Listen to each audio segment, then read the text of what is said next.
It's a pleasure to close tonight with my favorite topic, dentistry, presented by Dr. Ola Zaidan. Dr. Ola brings experience across public and the private sector in New South Wales, holds a doctorate in dental surgery and a graduate certificate in clinical dentistry with honors from University of Melbourne, and is currently completing a diploma in orthodontics.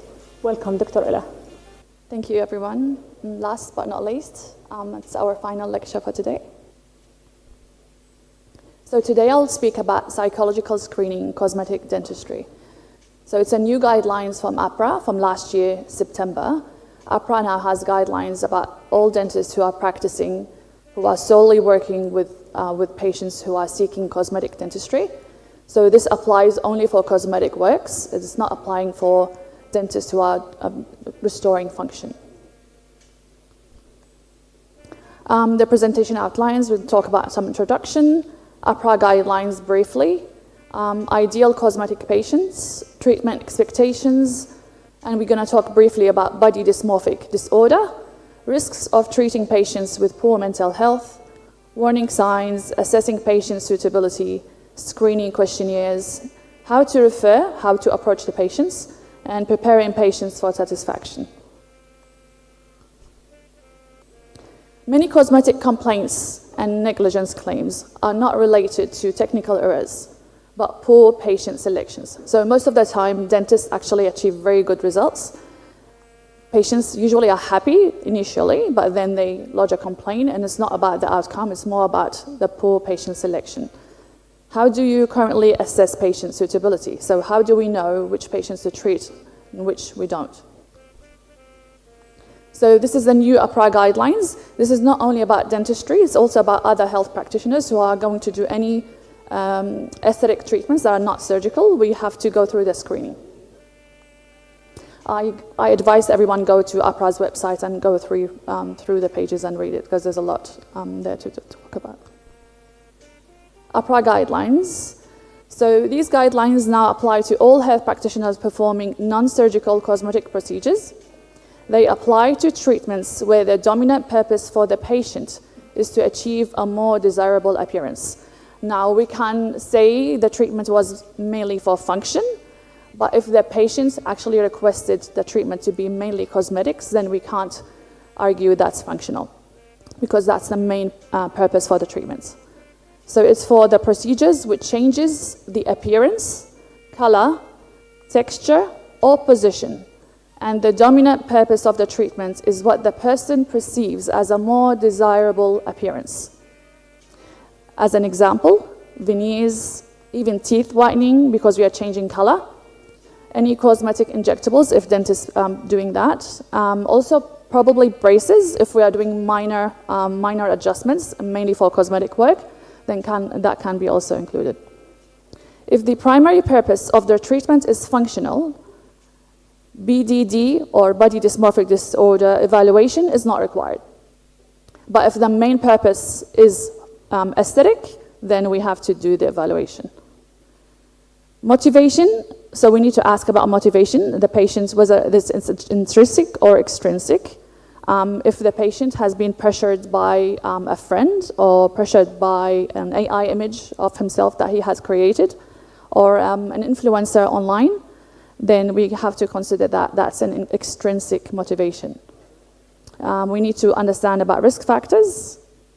If concerns arise, then we need to refer. We need to refer to either back to the GP or refer to a psychologist or a psychiatric.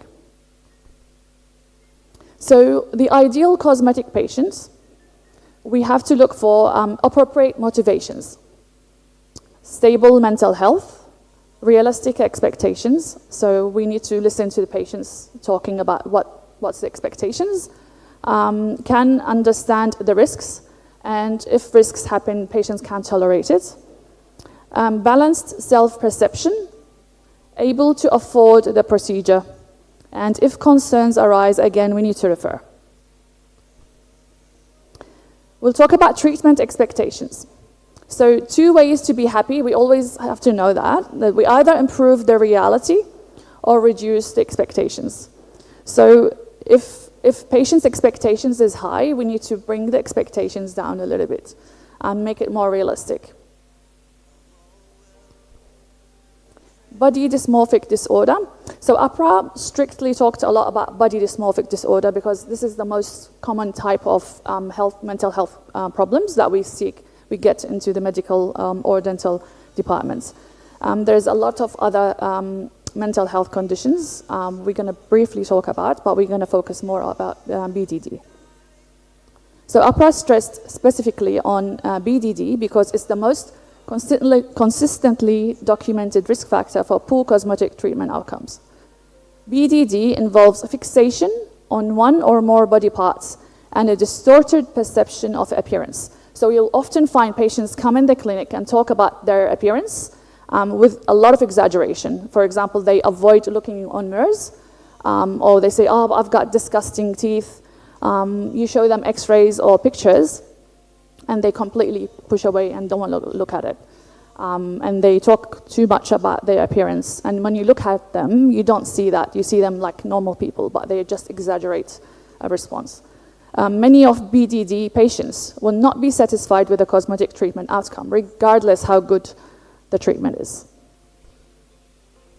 So the indicators can be language, for example, a strong negative language like disgusting. I don't want to look at my teeth. I don't want to look in the mirror. I've been avoiding to go out for the last 6 months. I'm unhappy with my look. You are the only person who's going to help me. Once I get this treatment, I'm sure I can buy this house, or I can find this job, or maybe I can get married eventually. Behaviors, for example, the mirror thing, avoids or too obsessed about looking in the mirror as well. Photo library. Sometimes you get patients, they have a photo library on their phone with all AI images of themselves or filtered images of themselves, and they want to look like that. Well-researched, so they know everything about what they want, and they tell you what they want to do, not ask you. And urgency of treatments. So they are really have that urgency. They want the treatment done now because they have something coming up. And emotions. So emotions, they often come like very tearful. They sit on the chair, they cry, they are very anxious, they're very defensive with the language, and desperate to have the procedure done as soon as possible. Risks of treating patients with poor mental health. So this is general, why it's too risky to treat those patients. Reduced capability to cope if something goes wrong. So if something goes wrong, which can go wrong, those type of patients usually don't cope very well with the complications. They can complain, and they have unrealistic expectations as well. So they have very high expectations of the treatments. Although you explain to them everything, and they initially might agree, but then when the treatment is done and it's good and the aesthetic is very good, the patient is usually not happy. Dissatisfaction due to external factors. Heightened pain perception, so they often be in pain even if you haven't touched them yet. They will just push away and say, ouch, that hurts. I don't like this, I don't like the suction, I don't like the nurse touching my face, I don't like that. They do complain a lot about that.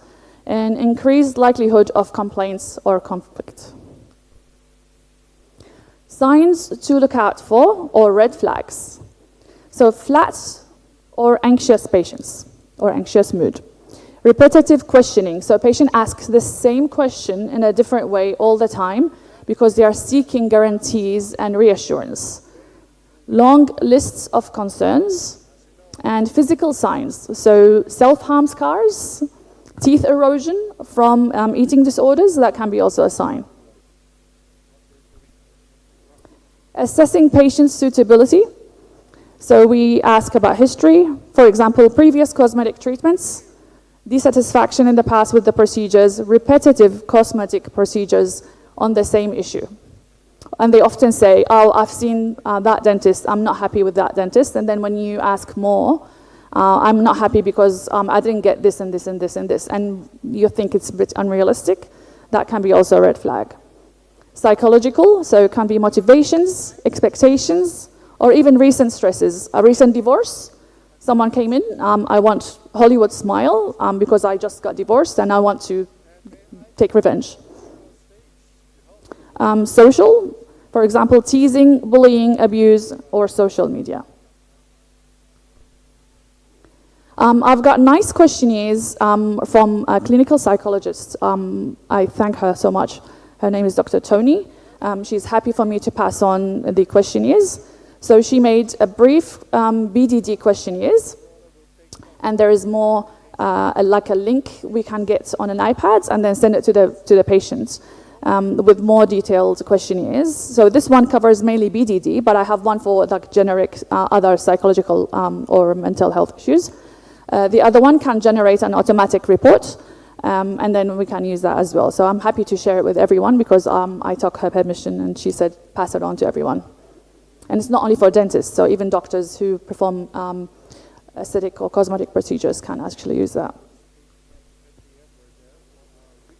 This is all about scoring. This is scoring as well, part of the screening, but I'm happy to pass it on. I put my email address, and anyone who needs it, I'm happy to email it to them. I won't talk in details about it because it's all self-explanatory.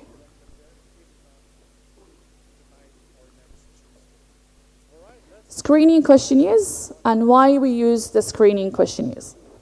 It's time efficient.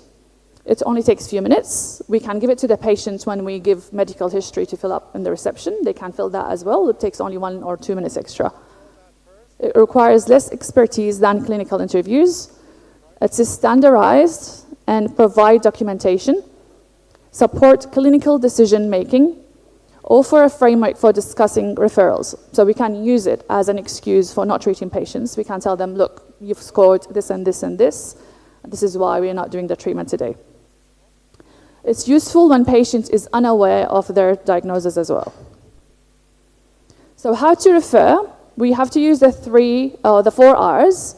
So we have to relate. We have to feel a bit sorry and sympathy with the patient. We have to acknowledge that the patient's feeling and desire for treatments. We have to tell the patient, for an example, I can tell how difficult this has been for you and how eager you are to have this procedure. Reassure, we have to emphasize your commitment to have the well-being. My main priority is your physical and emotional well-being, and that you are satisfied with the procedure you decide to undergo. And then we refuse. We have to explain how to refuse.